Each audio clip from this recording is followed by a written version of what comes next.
কত কাফের দেখলো তোমায়, ঈমান না এনেও তারা গুনাহগার উম্মত আমি তোমার দিদার লাভে পাগল পারা। আসমানের মালিক তুমি আল্লাহ, জমিনের মালিক তুমি আল্লাহ, লা ইলাহা ইল্লাল্লাহ, লা ইলাহা ইল্লাল্লাহ, সুবহানাল্লাহ ওয়ালহামদুলিল্লাহ, লা ইলাহা ইল্লাল্লাহ। আরশের মালিক তুমি আল্লাহ, আমার মালিক তুমি আল্লাহ, লা ইলাহা ইল্লাল্লাহ, সুবহানাল্লাহ ওয়ালহামদুলিল্লাহ, লা ইলাহা ইল্লাল্লাহ, লা ইলাহা ইল্লাল্লাহ, মুহাম্মাদুর রাসূলুল্লাহ সাল্লাল্লাহু আলাইহি ওয়াসাল্লাম।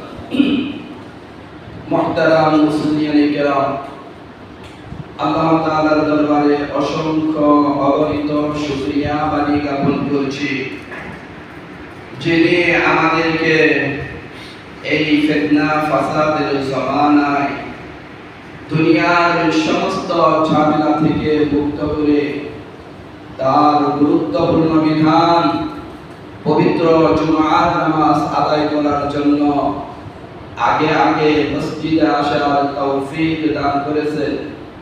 সেজন্য আমরা সকলেই শুকরিয়া দান করি, আলহামদুলিল্লাহ। আমরা আরো কৃতজ্ঞতা জ্ঞাপন করছি, যিনি আমাদেরকে সর্বশেষ এবং সর্বশ্রেষ্ঠ নবী আখিরি নবী হযরত মুহাম্মদুর রাসূলুল্লাহ সাল্লাল্লাহু আলাইহি ওয়াসাল্লামের উম্মত হিসেবে আমাদেরকে এই ধরাপৃষ্ঠে প্রেরণ করেছেন। সেজন্য আমরা আবারও শুকরিয়া দান করি, আলহামদুলিল্লাহ। সম্মানিত মুসলিম ভাইরা, আল্লাহর নবীর বিশিষ্ট সাহাবী হযরত আব্দুল্লাহ ইবনে যায়েদ ইবনে আব্দ রাব্বিহি একদিন তিনি তার খেজুর বাগানে বসে কৃষি কাজ কাম করেছিলেন। এমন সময় খবর আসলো বিশ্ব নবী ইন্তেকাল করেছেন। নবীজি আর এই দুনিয়াতে নাই। নবীজি আমাদেরকে এতিম করে মহান রব্বুল আলামিনের সান্নিধ্যে চলে গেছেন। সাহাবী নবীজির ইন্তেকালের খবর শোনা মাত্র সঙ্গে সঙ্গে তিনি মাটির মধ্যে সিজদায় লুটিয়ে পড়লেন। আল্লাহ তাআলার দরবারে সিজদায় গিয়ে কান্নাকাটি করে বলতে লাগলেন, ইয়া রাব্বাল আলামিন, আজ পর্যন্ত দয়ার নবী এই দুনিয়াতে জীবিত ছিলেন। যখন মন চাইতো দুই নয়ন ভরে তাকে দেখতাম। আজ তিনি ইন্তেকাল করলেন, আপনার সান্নিধ্যে চলে গেলেন। আজকের পর থেকে হাজারো চেষ্টা করলেও আর নবীজিকে এই চর্ম চক্ষু দ্বারা দেখতে পারবো না। রব্বুল আলামিন আমার এই দুই চোখের দ্বারা যদি আমি আমার প্রিয় নবীজিকে দেখতে না পাই, এই চোখের দ্বারা আমি দুনিয়ার কিছুই দেখতে চাই না। রব্বুল আলামিন অর্ধেকানা করে দাও। এই চোখের দ্বারা আমি পৃথিবীর কিছু দেখতে চাই না। সকলে জুড়ে জুড়ে বলুন সুবহানাল্লাহ। সাহাবীর দোয়া আল্লাহ তাআলার আরশে পৌঁছে গেল। আল্লাহ তাআলা সাহাবীর দোয়া কবুল করলেন। সঙ্গে সঙ্গে সাহাবীকে জনমের মতো আল্লাহ তাআলা অন্ধ করে দিলেন। কিন্তু যেই নবীর প্রেমে পড়ে, যেই নবীর ভালোবাসায় নিজের চক্ষু দুইটা অন্ধ করাইলেন, ওই নবীর ভালোবাসার প্রতিদান প্রদান করতে আমার আল্লাহ মোটেও বিলম্ব করলেন না। আল্লাহ তাআলা তার নবীকে ভালোবাসার পুরস্কার সাথে সাথেই তিনি দান করলেন। সাহাবী অন্ধ হয়ে গেলেন। এই চোখের দ্বারা তিনি দুনিয়ার কিছুই দেখতে পাইতেন না, কিন্তু যেই নবীর কারণে তিনি তার চক্ষু অন্ধ করাইলেন, সব সময় তার চোখের সামনে সেই দয়ার নবীর প্রতিচ্ছবি ভেসে থাকতো। সকলে জুড়ে জুড়ে বলুন সুবহানাল্লাহ। ও নবীর উম্মতেরা, তোমরা চিল্লা না, তোমরা কেমন নবীর উম্মত? তোমরা তো এমন একজন নবীর উম্মত যেই নবী সারাটা জীবন উম্মতের লাগিয়া কান্নাকাটি করেছেন। আজ মদিনায় রওজা আপনারে শুয়ে ইয়া উম্মতি বলিয়া কান্নাকাটি করছেন। হাসরের কঠিন দিবস, যেই দিন মা সন্তানকে পরিচয় দিবে না, সন্তান তার মা বাবাকে পরিচয় দিবে না। সমস্ত নবীরা পর্যন্ত ইয়া নাফসি ইয়া নাফসি ইয়া নাফসি বলিতে থাকিবে। সেই দিন আমার নবী, তোমার নবী, দয়ার নবী, মায়ার নবী বলিতে থাকিবেন ইয়া উম্মতি ইয়া উম্মতি ইয়া উম্মতি ইয়া উম্মতি। সকলে জুড়ে জুড়ে বলুন সুবহানাল্লাহ। হাদিস শাস্ত্রের সর্বাধিক গ্রহণযোগ্য কিতাব সহিহুল বুখারী শরীফে বর্ণিত হয়েছে। عن أنس بن مالك رضي الله عنه أنه قال قال النبي صلى الله عليه وسلم বিশিষ্ট সাহাবী খাদিমুর রাসূল হযরত আনাস ইবনে মালিক রাদিয়াল্লাহু আনহু বয়ান করেন, বিশ্বনবী সাল্লাল্লাহু আলাইহি ওয়াসাল্লাম ইরশাদ করেছেন, লা ইউমিনু আহাদুকুম হাত্তা আকুনা আহাব্বা ইলাইহি মিন ওয়ালিদিহি ওয়া ওয়ালাদিহি ওয়ান নাসি আজমাইন।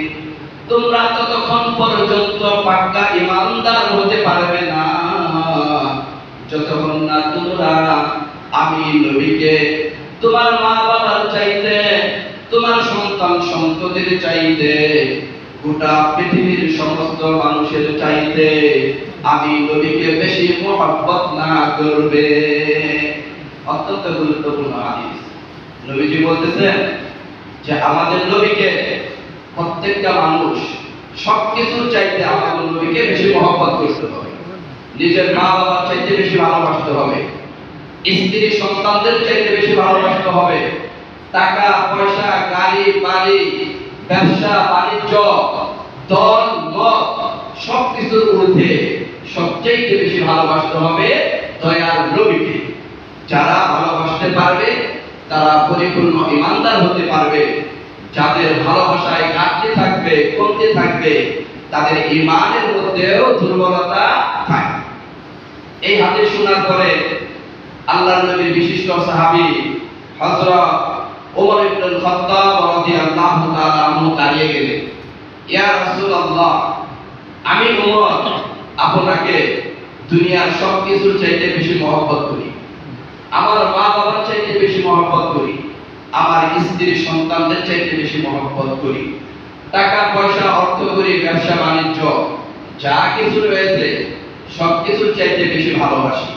কিন্তু আমি উমর আপনি নবীকে আমার প্রাণের চাইতে, আমার জানের চাইতে বেশি মহব্বত করতে পারবো না। নবীজি বললেন, হে উমর, তুমি যদি আমাকে তোমার জানের চাইতেও বেশি ভালো না বাসো, তাহলে তুমি পাক্কা ইমানদার হতে পারবে। এবার উমর বললেন, ইয়া রাসূলুল্লাহ, একটু অপেক্ষা করে মনের সাথে একটু বুঝা সুইজা লই, যে মনের চাইতে আপনাকে বেশি ভালোবাসা যাবে কি?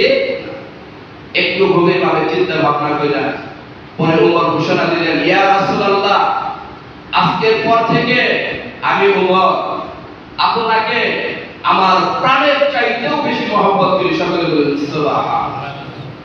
কতটা বেশি মহব্বত করেছেন ইতিহাস যারা পড়েছেন অনেকেই জানেন। বিশ্বনবীর ইন্তেকালের পর হযরত উমর ইবনুল খাত্তাব রাদিয়াল্লাহু তাআলা আনহু, যিনি ছিলেন সবচেয়ে কঠিন দিলের সাহাবী, তিনি এমন ভাবে ভেঙে পড়লেন নবীর মহব্বতে, তরবারি হাতে নিয়ে বের হয়ে গেলেন। যে বলবে নবী মুহাম্মদ মারা গেছে, ইন্তেকাল করেছে, তাকে আমি দুই টুকরা করে ফেলবো। সকলে বলুন নাউজুবিল্লাহ। চিন্তা করে উমর ইবনুল খাত্তাব নবীকে কতটুকু মহব্বত করতেন। এরপরে নবীর ইন্তেকাল তারা মোটেও সহ্য করতে পারেনি। আমাদের সাহাবায়ে কেরাম তারা সবাই নবীজিকে নিজেদের জানের চাইতে বেশি মহব্বত করেছে। শুধু সাহাবীরা না, শুধু মানুষেরা না, আমার নবীকে তো বনের হরিণ, বাঘ, ভাল্লুক, পশু পাখি তারাও মহব্বত করেছে।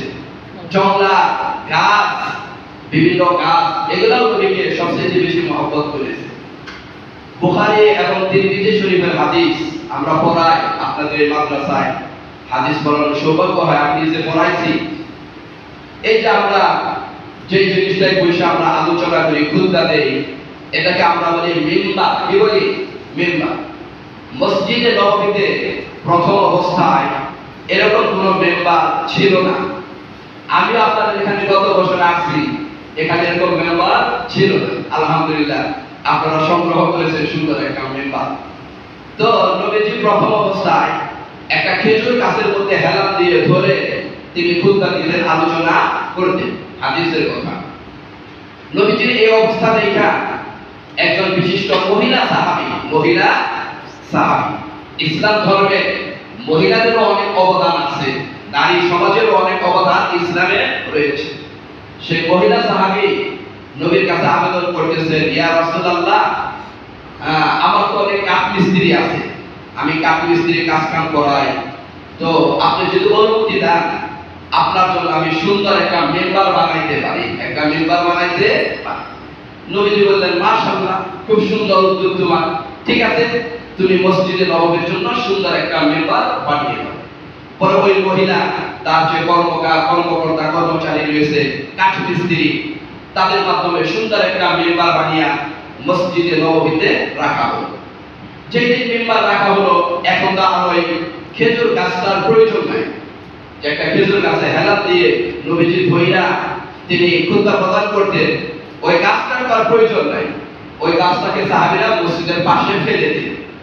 ফেলে দেওয়ার সঙ্গে সঙ্গে হাদিস নিজে পড়াইছি, ওই খেজুর গাছ, মরা খেজুর গাছ, সে হাউ মাউ করে মানুষের মতো কান্নাকাটি শুরু করে দিল। সকলে বলেন সুবহানাল্লাহ। নবীজি ওইটার কান্না দেখে গাছটার কাছে গেলেন, গাছটাকে জিজ্ঞেস করলেন, হে গাছ, তোমার কি হয়েছে? তুমি কেন এভাবে মানুষের মতো কান্নাকাটি শুরু করেছ? এবার সেই খেজুর গাছ বলতেছে, ইয়া রাসূলুল্লাহ, ইয়া হাবিবাল্লাহ, হে নবীজি, আজকে দিন পর্যন্ত আপনার মসজিদে এর আগে কোনো মেম্বার ছিল না। আপনি প্রতি শুক্রবার আমি খেজুর গাছকে ধরে খেজুর গাছে হেলান দিয়ে আলোচনা করতেন, খুতবা প্রদান করতেন। আমার গায়ে আপনার হাত লাগতো, এই কারণে আপনার প্রতি আমার একটা মহব্বত আর ভালোবাসা তৈরি হয়ে গেছে। আজকে আপনি মসজিদে নববীতে খুব সুন্দর একটা মেম্বার বানিয়েছেন। আজকের পর থেকে আপনি মেম্বারে বসে আলোচনা করবেন, খুতবা দিবেন। আমি খেজুর গাছ আপনার হাতের ছোঁয়ার পাবো না, আপনার ভালোবাসার পাবো না, আপনার ভালোবাসার বিরহ যন্ত্রণায় আমি এভাবে কান্নাকাটি করেছি। সকলে জোরে জোরে বলুন সুবহানাল্লাহ। নবীজি এবার বললেন, হে গাছ, তুমি অবশ্যই আমাকে মহব্বত করো, ভালোবাসা আমি বুঝতে পারলাম। এই ভালোবাসার প্রতিদান তুমি কি চাও? এই যে আমাকে তুমি ভালোবাসো, যেটা একটা মেম্বার হয়ে গেছে, তোমাকে আর আমি ব্যবহার করব না, তবে এই ভালোবাসার প্রতিদান তুমি কি চাও? এই প্রতিদান কি তুমি দুনিয়াতে চাও না পরকালে চাও? দেখুন না গাছটা কত সুন্দর উত্তর দেয়। এবার গাছটা বলতেছে, ইয়া রাসূলুল্লাহ, আপনাকে ভালোবাসার মহব্বতের প্রতিদান আমি দুনিয়াতে চাই না, আমি জান্নাতে চাই। সকলে বলুন সুবহানাল্লাহ। এবার নবীজি বললেন, হে গাছ, ঠিক আছে, তুমি মনে রেখো, তুমি হাসরের মাঠে জান্নাতে আমার সাথে অবস্থান করো। সকলে বলুন সুবহানাল্লাহ। ও নবীর উম্মতেরা, তোমরা চিল্লা না, তোমরা কেমন নবীর উম্মত?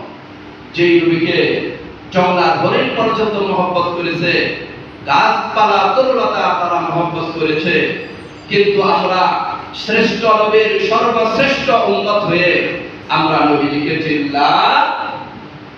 বিশ্বনবী সাল্লাল্লাহু আলাইহি ওয়াসাল্লাম একদিন মসজিদে নববীতে বসে আছেন।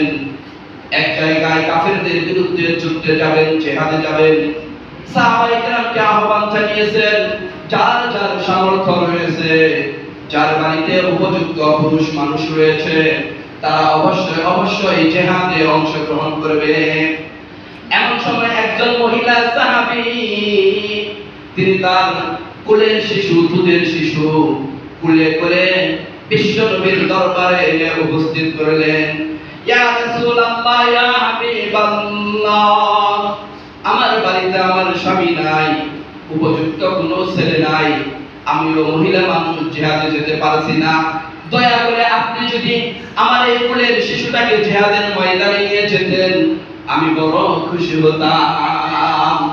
দয়ার নবী বলতেছেন, হে সাহাবী আমার, তোমার এই কোলের শিশু দিয়ে আমি জিহাদের ময়দানে কি কাজ করব? এই কোলের শিশু দিয়ে আমি কি কাজ করব? এই শিশু রাখতেই তো আরেকজন লোক রাখবে, তাকেই তো আরেকজন পাহারা দিতে হবে, একে দিয়ে আমি জিহাদের কি কাজ করব? এবার সেই মহিলা সাহাবী বলতেছেন, ইয়া রাসূলুল্লাহ, ইয়া হাবিবাল্লাহ, জিহাদের ময়দানে যখন উভয় পক্ষে তুমুল যুদ্ধ শুরু হয়ে যাবে, বিভিন্ন দিক থেকে আপনার গায়ে তরবারির আঘাত থাকতে থাকবে, বিভিন্ন দিক থেকে শত্রুরা আপনাকে লক্ষ্য করে তীর মারতে থাকবে, সেই সময় আপনি আমার এই কলিজার টুকরা দুধের সন্তানকে, এই নাবালিক বাচ্চাটাকে সেই তরবারির সামনে ধরবেন, সেই তীরের সামনে ধরবেন, তরবারি আর তীরের আঘাতগুলো যেন আমার সন্তানের গায়ে লাগে। দয়ার নবী, সেই তীর আর তরবারির আঘাত যেন আপনার পবিত্র দেহ মুবারকে না লাগে। সকলে জোরে জোরে বলুন সুবহানাল্লাহ। এই ছিল নবীর প্রতি সাহাবায়ে কেরামের ভালোবাসা।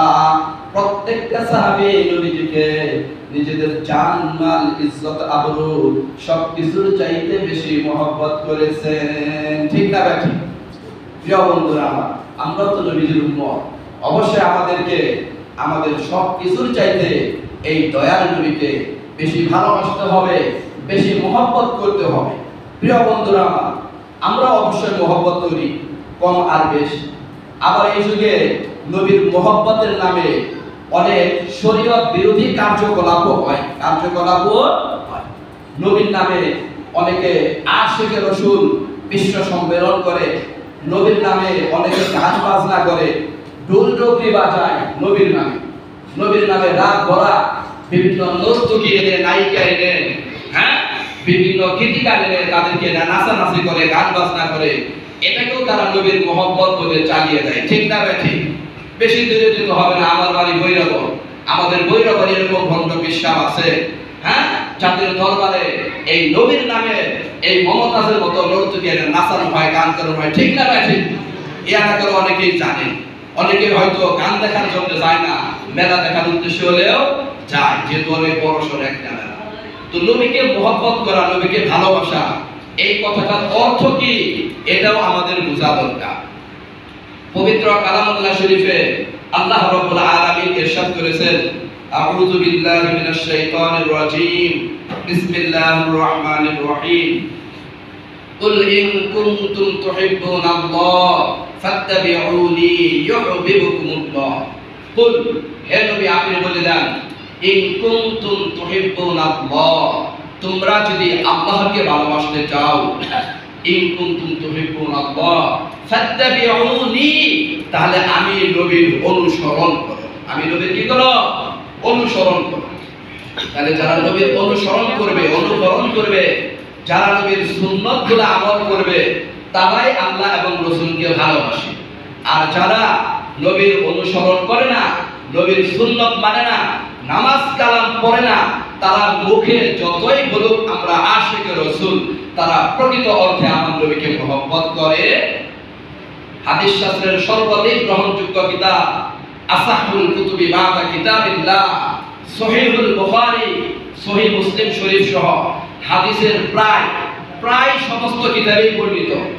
আন আনাস ইবনে মালিক রাদিয়াল্লাহু তাআলা আনহু قال খাদিমুর রাসূল, হযরত আনাস ইবনে মালিক থেকে বর্ণিত, তিনি বলেন, ক্বালান নবী সাল্লাল্লাহু আলাইহি ওয়াসাল্লাম, নবীজি বলেছেন, মান আহাব্বা সুন্নতি ফাকাদ আহাব্বানি ওয়া মান আহাব্বানি কানা মাই ফিল জান্নাহ। সুবহানাল্লাহ। যেই ব্যক্তি আমার সুন্নতকে মহব্বত করবে, আমার সুন্নত অনুযায়ী আমল করবে, সেই আমার নবীকে মহব্বত করবে। মান আহাব্বা সুন্নতি ফাকাদ আহাব্বানি, যে আমার সুন্নতকে মহব্বত করলো, অর্থাৎ সুন্নত অনুযায়ী আমল করলো, ফাকাদ আহাব্বানি, সেই আমি নবীকে মহব্বত করলো। ওমান আহাব্বানি, আর যে আমি নবীকে মহব্বত করবে, ভালোবাসবে, কানা মাই ফিল জান্নাহ, সেই ব্যক্তি আমার সাথে জান্নাতে থাকতে পারবে। সকলে জোরে জোরে বলুন সুবহানাল্লাহ। প্রিয় মুসলিম ভাইরা, কাজেই নবীকে মহব্বত করার অর্থ হলো তার সুন্নাত অনুসরণ করা, তার আদর্শ মেনে নেওয়া। নবীর আদর্শ মেনে না নিলে কখনোই নবীকে ভালোবাসা হবে। প্রিয় মুসলিম ভাইরা, মসজিদে নববীর মুয়াজ্জিন হযরত বিলাল হাবশী রাদিয়াল্লাহু তাআলা আনহু বিশ্বনবী সাল্লাল্লাহু আলাইহি ওয়াসাল্লাম যখন ইন্তেকাল করলেন, এই দুনিয়া থেকে আল্লাহ তাআলার সান্নিধ্যে চলে গেলেন, তার কয়েকদিন পর বিলাল হাবশী রাদিয়াল্লাহু তাআলা আনহু তার ব্যবহারের যাবতীয় জামাকাপড় একটা বস্তার ভিতরে ভরে, একটা গাট্টির মধ্যে ভরে, সেই বস্তাটা মাথায় করে নিয়ে মদিনা থেকে কোথায় যেন চলে যাচ্ছিলেন। এমন সময় মসজিদে নববীর সামনে হযরত আবু বকর সিদ্দিক রাদিয়াল্লাহু তাআলা আনহুর সাথে দেখা। আবু বকর জিজ্ঞেস করলেন, হে ভাই বিলাল, তোমার মাথায় কিসের বস্তা? এই বস্তা মাথায় করে নিয়ে তুমি কোথায় চলে যাচ্ছ? বিলাল হাবশী উত্তর প্রদান করলেন, হে ভাই আবু বকর, এই বস্তার মধ্যে আমার ব্যবহারের বিভিন্ন জামা কাপড় রয়েছে, প্রয়োজনীয় আসবাবপত্র রয়েছে, এগুলো আমি বস্তায় করে নিয়ে মদিনা থেকে আমি বহু বহু দূরে চলে যাব। আবু বকর বললেন, কেন রে ভাই বিলাল, তুমি কেন মদিনা থেকে চলে যাবে? মানুষ তো নবীর প্রেমে, মদিনার প্রেমে মদিনায় আসে, তুমি কেন মদিনা থেকে চলে যাবে? বিলাল হাবশী উত্তর করলেন, হে ভাই আবু বকর, আমি তো মসজিদে নববীর মুয়াজ্জিন ছিলাম।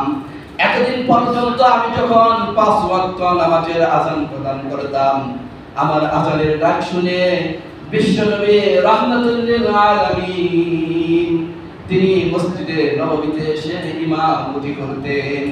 ভাই আবু বকর, নবীজি ইন্তেকাল করলেন, আজকের পর থেকে আমি আযান দেওয়ার পর বিশ্বনবী আর কখনো মসজিদে নববীতে ইমামতি করতে আসবেন না। যেই মদিনায় নবী নাই, ওই মদিনায় আমি বেলালও নাই। সকলে জোরে জোরে বলুন সুবহানাল্লাহ। ভাই আবু বকর, যেই মদিনায় নবী নাই, ওই মদিনায় আমি বেলালও থাকবো না। আমি এই মদিনা ছেড়ে অনেক অনেক দূরে চলে যাব। এবার আবু বকর জিজ্ঞেস করলেন, হে ভাই বেলাল, তুমি একাই কি নবীকে মহব্বত করো, ভালোবাসো? আমরা কি নবীকে মহব্বত করি না? বেলাল বললেন, ভাই আবু বকর, তোমরা নবীকে ভালোবাসো, আমিও নবীকে ভালোবাসি, কিন্তু তোমাদের ভালোবাসা আর আমার ভালোবাসার মধ্যে একটু পার্থক্য রয়েছে। ভাই আবু বকর, আমি তো মসজিদে নববীর ইমাম, মসজিদে নববীর মুয়াজ্জিন ছিলাম। আমার আযানের ডাক শুনে নবীজি ইমামতি করতেন। আজকের পর থেকে যেহেতু নবীজি আর ইমামতি করবেন না, কাজেই আমিও আর এই মদিনার মসজিদে আযান দিব না। প্রিয় বন্ধুরা আমার, কেউ বা মদিনার টানে নবীর মহব্বতে মদিনায় যায়, কেউ বা আবার নবীর মহব্বতে মদিনা ছেড়ে বহু বহু দূরে চলে যায়। সোনার মদিনায় আমার প্রাণের মদিনা, সোনার মদিনায় আমার প্রাণের মদিনা। সব ভুলিব কিন্তু তোমায় ভুলতে পারি না, সব ভুলিব কিন্তু তোমায় ভুলতে পারি না। সোনার মদিনায় আমার প্রাণের মদিনা, সব ভুলিব কিন্তু তোমায় ভুলতে পারি না। মদিনা পাকে যাওয়ার নসিব যেন হয় আমার, নসিব যেন হয়। মদিনা পাকে যাওয়ার নসিব যেন হয় আমার, নসিব যেন হয়। জিয়ারত নসিব হয়, প্রিয় নবীর দিদার নসিব হয়। কত কাফের দেখলো তোমায়, ঈমান না এনেও তারা। গুনাহগার উম্মত আমি, তোমার দিদার লাভে পাগল পারা। ঠিক না ঠিক? আমরা সবাই নবীর দিদার পাওয়ার জন্য পাগল পারা। আবু জেহেল কাফের হয়েও নবীজিকে দেখলো, আবু লাহাব কাফের হয়েও নবীজিকে দেখলো, কত কাফের তারা ঈমান না এনেও নবীকে দেখলো। কিন্তু আমরা নবীর প্রতি ঈমান এনেছি, কিন্তু নবীকে দেখতে পারতেছি না। এটা অনেক বড় একটা যন্ত্রণা, ঠিক না ঠিক? আমরা কে কে নবীজিকে এই দুনিয়াতে দেখে যেতে চাই? হাত তুলে দেখায়। আমরা যারা নবীজিকে দেখতে চাই তাদের জন্য একটা আমল আছে, সেই আমলটা করলে ইনশাআল্লাহ হয়তো স্বপ্ন যুগ হলে নবীজিকে দেখা যাবে। সেই আমলটা হলো নবীদের সুন্নাত অনুযায়ী আমল করা। নবীদের সুন্নাত অনুযায়ী কি করা? আমরা যারা পুরোপুরি নবীদের সুন্নাত ইসলামিক বিধান মেনে চলতে পারবো, আশা করা যায় হয়তো আল্লাহ তাআলা আমাদেরকে তার নবীকে এই দুনিয়াতেই স্বপ্ন যুগে দেখাইতে পারে। প্রিয় বন্ধুরা আমার, বুখারী শরীফের হাদিস সহ বিভিন্ন কিতাবের মধ্যে রয়েছে, নবীজি একবার একটি গোরস্থানে গিয়ে, কবরস্থানে গিয়ে সালাম করলেন, আসসালামু আলাইকুম ইয়া আহলাল কুবুর, আনতুম লানা সালাফুন ওয়া নাহনু বিকুম লাহিকুন। হে কবরবাসী, তোমাদের উপর শান্তি বর্ষিত হোক, তোমরা আমাদের অগ্রগামী দল, আমরা তোমাদের সাথে সম্পৃক্ত হব অচিরে। নবীজি আরো বললেন, আমার মন এবং দিল চাইতেছে আমি যেন আমার ভাইদের সাথে সাক্ষাৎ করতে পারি। সকলে বলুন সুবহানাল্লাহ। দেখুন, একটু খেয়াল করুন হাদিসটা। শুধু উম্মতরাই যে নবীকে দেখতে চায় তা না, আমার নবীও আমাদেরকে দেখার জন্য পাগল পারা। সকলে বলুন সুবহানাল্লাহ। সাহাবায়ে কেরাম বললেন, ইয়া রাসূলুল্লাহ, আপনার ভাই আবার কারা? আমরা সাহাবীরা আপনার সাথে রয়েছি, লক্ষ লক্ষ সাহাবী, আমরাই তো আপনার ভাই বেরাদা। আপনি আবার কাদেরকে ভাই বলতেছেন? কাদের সাথে সাক্ষাৎ করতে চাচ্ছেন? তখন নবীজি বললেন, তোমরা আমার সাথে যারা রয়েছ তারা আমার সঙ্গী সাথী, তারা আমার কি? সাহাবী। তোমরা আমার সাহাবী, সঙ্গী সাথী। আমার ভাই বেরাদার হলো আমার ওই সমস্ত উম্মত যারা এখনো দুনিয়াতে আসে নাই। সকলে জুড়ে জুড়ে বলুন সুবহানাল্লাহ। সুবহানাল্লাহ। আমরা উম্মত যেমন নবীর জন্য পাগল পারা, নবীও আমাদের উম্মতকে দেখার জন্য পাগল পারা। নবী আমাদের কথাই বলে গেছেন, যে 1400-1500 বছর পরে কিয়ামত পর্যন্ত যত মুসলমান আসবে, আমার যত উম্মত আসবে, তারা হলো আমার ভাই, তাদেরকে দেখার জন্য আমার মনটা ব্যাকুল হয়ে রয়েছে। সকলে জুড়ে জুড়ে বলুন সুবহানাল্লাহ। প্রিয় বন্ধুরা আমার, আমরা আলোচনা শুনতেছিলাম নবীকে সবচাইতে বেশি মহব্বত করতে হবে, আর এই মহব্বতের অর্থ হলো নবীজির সুন্নাত অনুযায়ী আমল করতে হবে।